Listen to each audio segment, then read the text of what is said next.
As implied by the title, The Fly, the sixth episode of Alien Earth, is primarily about metamorphosis, with a dash of body horror to keep things interesting. With the added background of Cavalier's involvement in the disaster, The Fly returns us to the island following the flashback in Alien Earth Episode 5. In The Fly, we discover that even the children's new body's power cannot change the reality that they are still created and hence fallible, raising the hazy question of when the hybrids will be displayed to the public and turned a profit. The culmination of their numerous minor errors and poor decisions starts in The Fly. Unfortunately for Cavalier, everything goes wrong the moment he leaves the island, even if it's just for a few hours. Like Kirsch, though, the audience has been anticipating this moment ever since the Xenomorph arrived on Earth. As the violence unavoidably intensifies during the rest of the season, it will be crucial to contest the synth's cold, detached assessments as it watches the island go over the edge into pandemonium. The moment between Cavalier and Yutani is entertaining, but the happenings on the island are what we're most interested in. It offers some more background information and understanding of the world outside of Neverland. As viewers, we have been focused on Cavalier and Prodigy, but it's interesting to discover Yutani's yearning for the aliens and what first inspired her organization to look for them.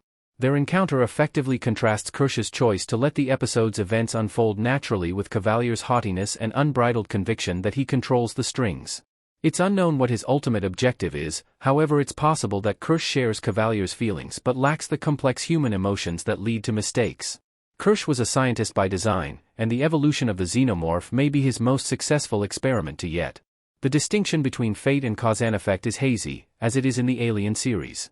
The alien's abilities and the perfectly timed events that cause the environment of the lab to collapse are a bit too convenient. When all the other animals are just interested in flesh, Toodles/Isaac, of course, ends up stranded with the ones that consume technology.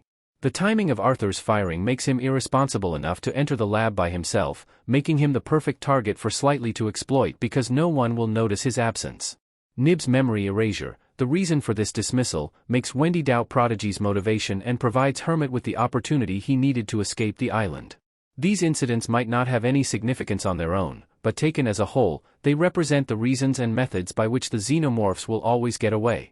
Like its title creature, Alien, Earth has been sowing seeds from the start, and one of the most thrilling aspects of the series has been watching to see where and when these plans are realized. The gross-out element is just as much a part of the story as the emotional appeals, but it doesn't make it any easier to bear when we see poor Isaac die or watch the repulsive eyeball beast wait.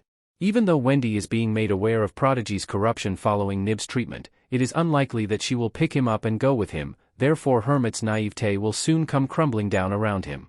Given that she is the only creature that has demonstrated the ability to defeat an adult xenomorph, her excessive attachment to the xenomorphs and all other living things could become problematic. But the fact that Hermit now knows the boat codes opens the door to a possible escape path for both aliens and humans. Even if Alien Earth needed to set the scene in Episode 5, the show more than made up for it in The Fly, which advanced the plot more than it has this season. But I'm still curious about Wendy, her relationship to the xenomorphs, and her future role as the situation intensifies. As is often the case, her empathy is both a strength and a weakness, yet it may ultimately prove to be her saving grace.